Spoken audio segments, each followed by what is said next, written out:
Can you truly love someone and still expect nothing in return? Not love as the world sells it to us, burning bright, frantic, clingy, but something quieter, still, deep like a lake before dawn. A kind of love that doesn't ask, "What do I get?" but instead whispers, "Who can I be while loving you?" In most modern hearts, love is noisy. It enters with conditions, demands, unspoken rules. It clings to text messages. It spirals when unanswered. It lives on seen but not replied to. And we suffer not because we love, but because we haven't learned how to love without losing ourselves.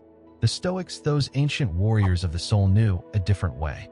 They saw love not as an indulgence, nor a weakness, but as a virtue, as clarity, as something that should never make us smaller, needier, or afraid.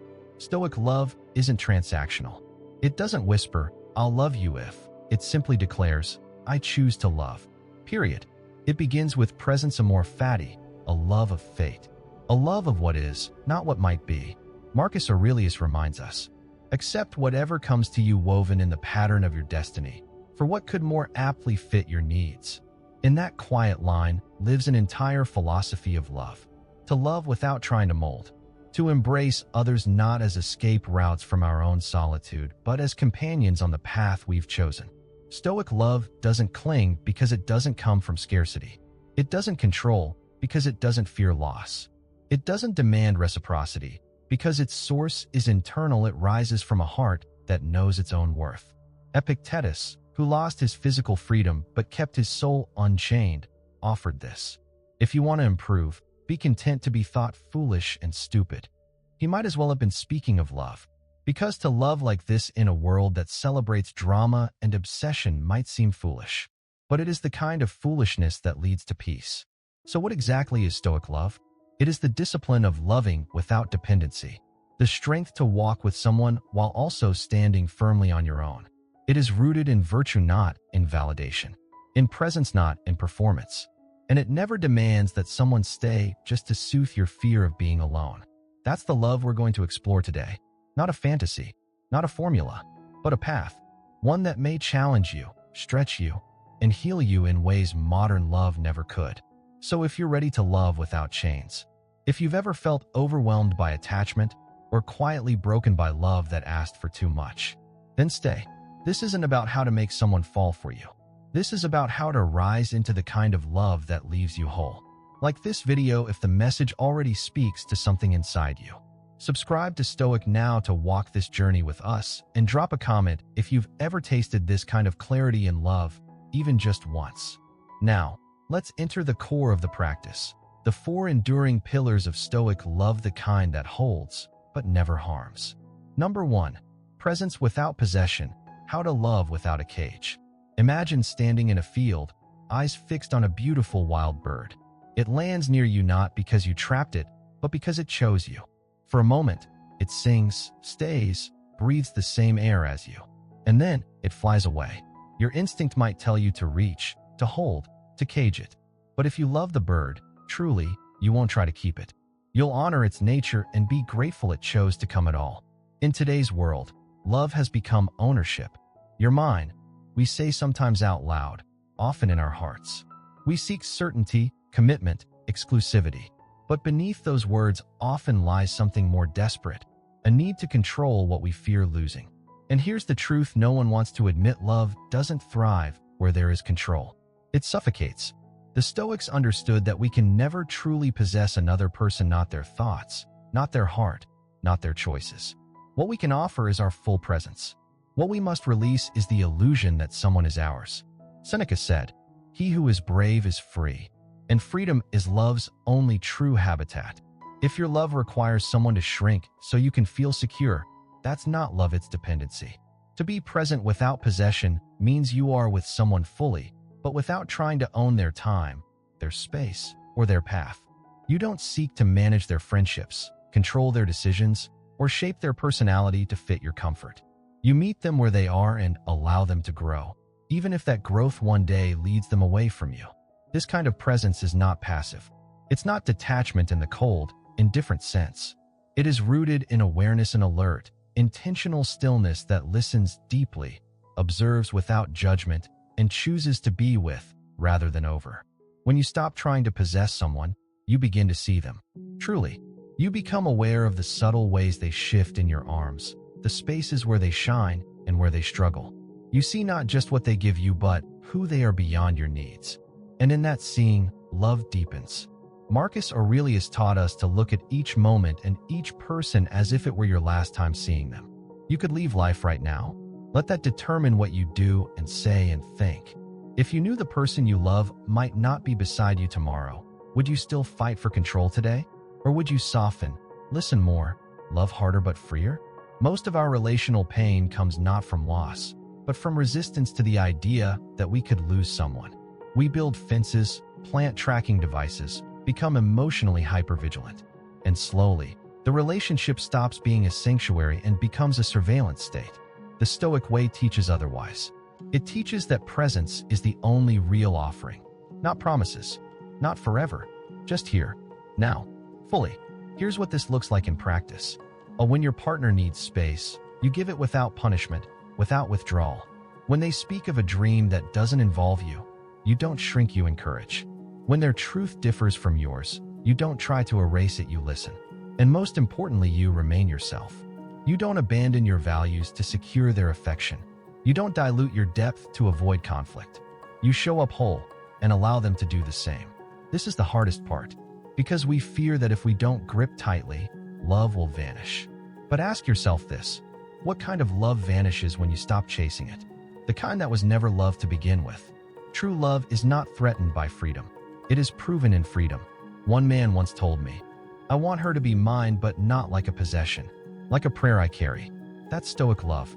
A love that honors, but does not hoard. A love that blesses, not binds. And if the person you love walks away, you let them go with gratitude. You grieve, yes, but you don't beg. You don't break. You remember, you were not promised forever. You were gifted a chapter. And if it ends, you face the next page with grace. Presence without possession is not weakness. It is the strength to stay open in a world that teaches us to close. It's the courage to offer your heart without asking for a leash in return. It's holding someone's hand while never gripping their soul. So today, ask yourself, am I showing up or holding on? Am I loving this person or fearing their absence? Am I with them or trying to make them mine? And if you find you've been trying to possess rather than present, soften. Let go. You'll be surprised how much love returns to you when you stop trying to trap it. The sun never stays still for anyone, but every morning, it rises again. Love, too, does that if you let it. Number 2, emotional discipline. How to love without losing your center.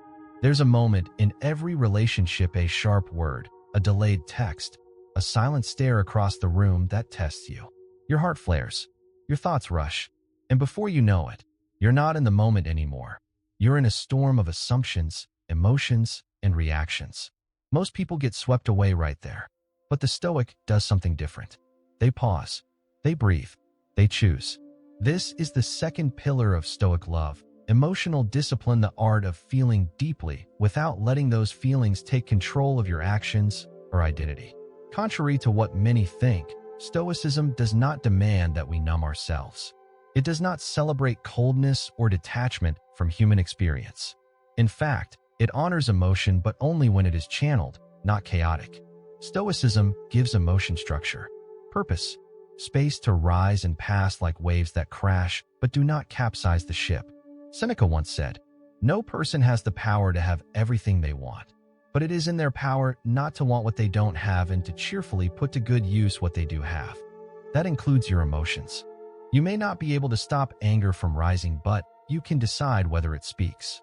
You can feel the heat in your chest and still not lash out. You can feel rejection and still respond with calm. Love challenges this more than anything else in life, because love exposes our deepest vulnerabilities. It awakens old wounds. It makes us crave safety in someone else's hands and panic when it feels like it's slipping away. And in that panic, we lash out, we shut down, we beg, we punish, we project. But emotional discipline reminds us, the person you love is not responsible for your emotional state. That's your work, your mastery, your sacred ground to protect. It begins in small moments. When your partner says something careless, do you immediately retaliate or do you lean into understanding? When you feel ignored, do you spiral into assumptions or do you ask directly with gentleness? When an old wound is triggered, do you weaponize it or reflect on its origin? The Stoic way is not about suppression. It's about ownership. You are the keeper of your mind, your words, your reactions. You may be in love, but that love doesn't give you permission to abandon yourself. Epictetus offered a powerful teaching. It's not what happens to you, but how you react to it that matters. Apply this in love, and it becomes a superpower. Your partner forgets a special date, you feel the sting, but you don't explode. Instead, you reflect. Is this pattern or mistake? Did I communicate my needs clearly? What is my ego asking for here? That moment of pause, that breath between reaction and response, is the birthplace of Stoic power. And yes, it's hard, because you will want to yell. You will want to withdraw. You will want them to hurt the way you hurt. But what does that achieve, really? A moment of victory for a lifetime of tension? Emotional discipline says, I do not hand over my peace for the sake of being right. It's the decision to maintain your dignity in disagreement, to speak your truth without cruelty, to create space when needed, not as punishment, but as preservation. And it's also this, being disciplined with your joy, not over-idealizing, not romanticizing to the point where your love becomes a drug and your partner becomes your dealer. Stoicism teaches balance, being fully alive in your love, but never addicted to its highs. Here's a small practice you can try during any moment of emotional tension. 1. Pause. Feel the full emotion without acting on it. Just breathe. 2. Ask, what would my highest self do in this moment? 3. Reflect. Is my response aligned with love or with fear? That 10-second ritual can save hours of argument, days of cold silence, or even a relationship from slow erosion. The Stoics believe that true power lies not in domination, but in self-command. You don't need to be the loudest in the room. You don't need to win the argument. You don't need to cry louder, text faster, chase harder. You need only to remain centered, to let your love flow from a place that is grounded, not reactive. Emotional discipline is not about being emotionless. It's about feeling everything without being ruled by anything.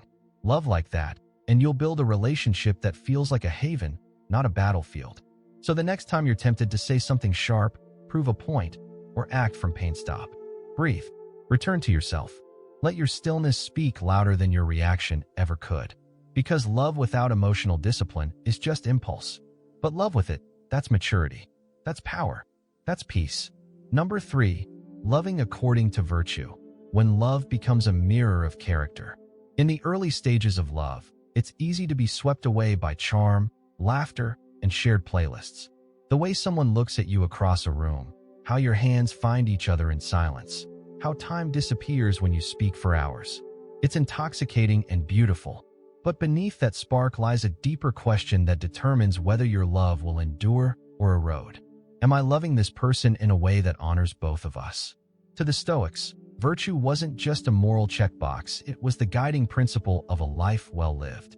And in love, it becomes the compass that keeps you aligned when feelings get foggy or lust runs high. Virtue asks not, how do they make me feel? But who do they help me become?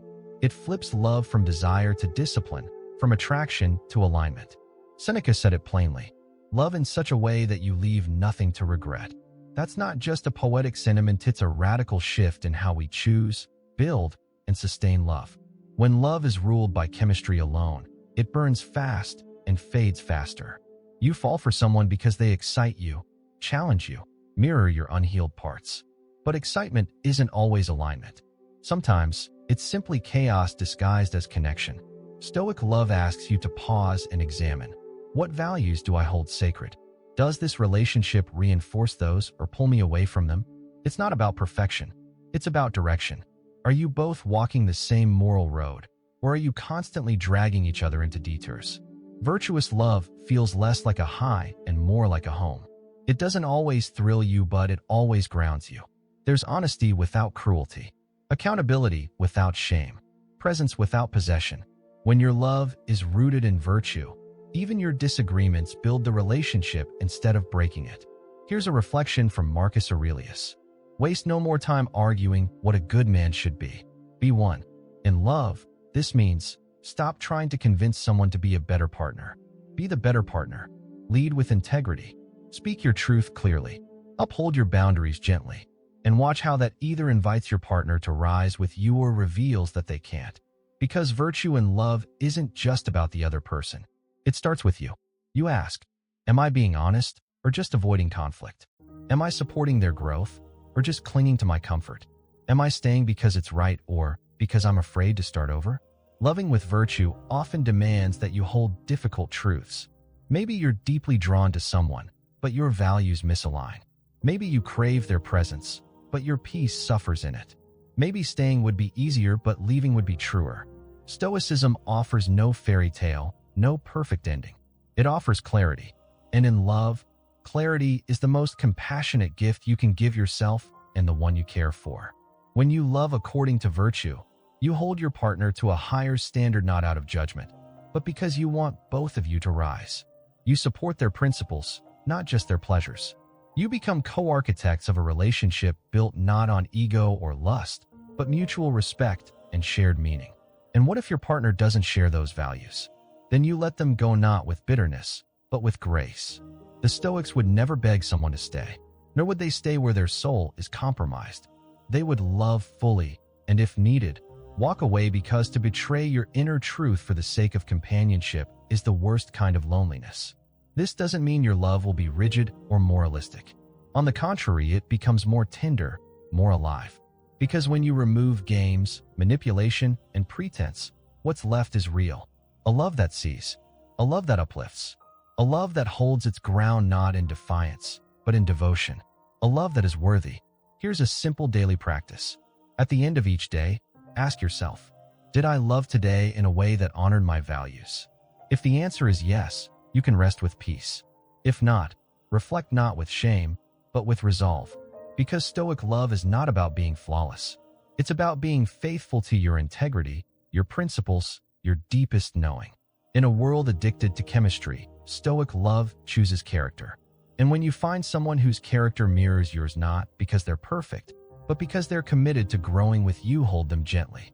Walk beside them and build something that doesn't need to be flashy, but will never fall. Because love rooted in virtue may not always feel like fireworks, but it will feel like truth. Number 4, acceptance of loss, loving in the shadow of impermanence. What if you could look at the person you love most and remember, without flinching, that one day they will no longer be here? Would you love them differently? Would you speak more kindly, forgive more easily, hold them more fully? This is the fourth and final pillar of Stoic love, acceptance of loss, grounded in the powerful Stoic principle of memento mori – remember, you must die. It sounds grim, almost cruel, but to the Stoic, it is the foundation of clarity, of gratitude, of true presence. Not just in life, but in love. Most relationships are quietly haunted by fear of loss, fear of being left, fear that love might not last. And yet, we pretend as if time is infinite. We argue over trivial things, withhold affection out of pride, waste days in silence because of wounds we're too stubborn to address. But every moment you spend in resentment is a moment you will never get back. Marcus Aurelius wrote, "Do not act as if you were going to live 10,000 years. Death hangs over you. While you live, while it is in your power, be good." Apply this to love, and it becomes a call to wake up to the fragility of life, to the sacredness of the people in it. The person lying next to you might not be there tomorrow. The voice you hear today might fade into memory next month. And yet, we hold grudges. We stay distracted. We assume more time will always come. But Stoic love is different. It cherishes without clinging. It says, "I love you with full awareness that I cannot keep you." This kind of love is not weak. It's courageous. It means you don't turn away from the reality of loss, you lean into it. And in doing so, you love harder. You say what needs to be said. You release what needs to be forgiven. You don't wait for the right time, because the right time is now. Think of someone you once loved deeply who is no longer in your life, maybe through death, maybe through choice, maybe through time and distance. You thought you'd have more time. You thought things could be said later, but later didn't come. This is the wisdom Stoicism offers. Do not wait. Love fully today. Live as if every conversation might be the last, not in panic, but in peace. Epictetus gave us this practical reminder. When you kiss your child, say to yourself, "Tomorrow, You may die. It's not a curse. It's a blessing in disguise. When you remember death, love becomes more present, more powerful, more awake. How do we embody this in daily life? Begin your day with a simple meditation. Everyone I love is temporary. Let me not take a single soul for granted today. When conflict arises, pause.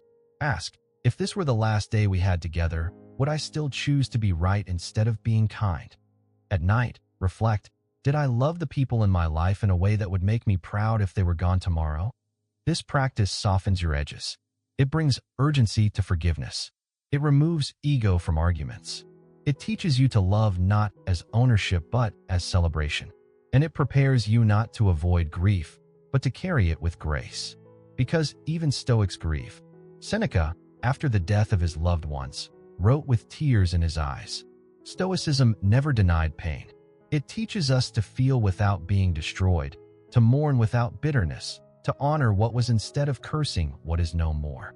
So when the inevitable loss comes, as it will, how do you let go with love? You don't cling to the past like a lifeboat. You breathe in the memories, hold the lessons, and you keep walking because your peace was never built on someone else's presence. It was built within. Memento Mori reminds you, love them now, not when it's convenient. Forgive them now, not when time runs out. Thank them now, not just in eulogies. The ultimate act of love is letting go when the time comes. Letting go of expectations. Letting go of control. Letting go of the person when life calls them somewhere else, whether that's across the country or into the unknown of death. It hurts, but it is the final test of love rooted in virtue.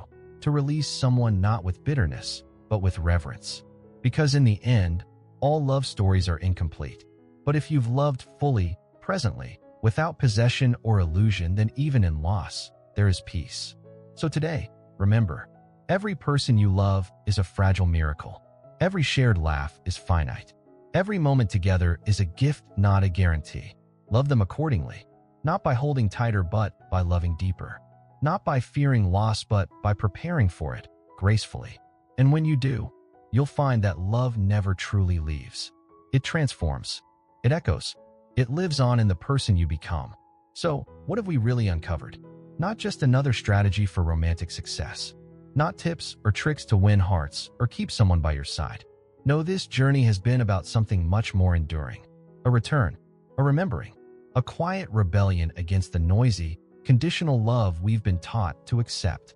We've stepped into the ancient wisdom of the Stoics not as cold thinkers, but as warm-hearted warriors of inner clarity. We began by asking, can you truly love someone and expect nothing in return? And we found our answer not in fantasy, but in the fire of lived philosophy. Through the 4 pillars: presence without possession, emotional discipline, loving according to virtue, and acceptance of loss, we uncovered a kind of love that doesn't just elevate your relationships. It frees your soul. Presence without possession taught us that real love doesn't cling, it stays because it chooses to, not because it has to. It's about showing up, not shutting someone in. Emotional discipline reminded us that we are not prisoners of our reactions, that our feelings are real but they are not rulers, and that love is never an excuse to abandon our character. Loving according to virtue demanded that we rise, not just fall in love, that we choose partners and ways of being that reflect who we aspire to become, not who we're afraid to lose. An acceptance of loss, the hardest but most powerful pillar, invited us to love in full awareness of impermanence, to treasure the fragile beauty of this moment, this person, this love without pretending it will last forever. This is Stoic love. It may not be romantic in the way the world defines romance, but it is sacred, strong, rare, and it leaves no wreckage behind. Because the love we've spoken of here does not destroy. It transforms. It doesn't beg to be needed. It offers. It holds steady. And when necessary, it lets go, not out of indifference, but out of reverence. And so now, I leave you with something to carry, not just a reflection, but a vow, a guide, a quiet manifesto to remind you how to walk in love with strength and serenity. Take a breath and speak this to yourself, not as performance, but as a promise. The Stoic Love Manifesto. I will love with presence, not possession. I will protect peace, not pursue obsession. I will choose virtue over vanity. And I will let go with grace when the time comes. I will not seek to control the heart of another but to honor its freedom. I will feel fully without becoming ruled by feeling. I will speak truth gently and listen with stillness. I will hold the ones I love in open hands, not as trophies, but as gifts. And when the day comes that love must shift, fade, or end, I will not beg. I will not break. I will bow to what is and walk onward with gratitude in my chest. For I was brave enough to love without chains, and wise enough to know nothing lasts, but the love we give freely endures. Now it's your turn. What does Stoic love mean to you? Have you ever experienced love that left you whole rather than hollow? Or have you walked away from something or someone not because you didn't care, but because you finally did? I'd love to hear your reflections in the comments. Your story might be the mirror someone else needs to find their clarity. If this message touched something in you, please support Stoic Now by liking this video, subscribing, and sharing it with someone who may be quietly searching for this kind of love. This channel isn't just content. It's a quiet corner for those who want to live with depth, with courage, with peace. And remember this as you return to your life, your relationships, your moments. The person in front of you is not yours to keep, but they are yours to love while they're here. Love them wisely, love them well, and above all stay rooted in your center. Because no love is more powerful than the kind that lets you remain fully yourself. Thank you for being here. You belong here. Now go walk with love, not to hold but to honor.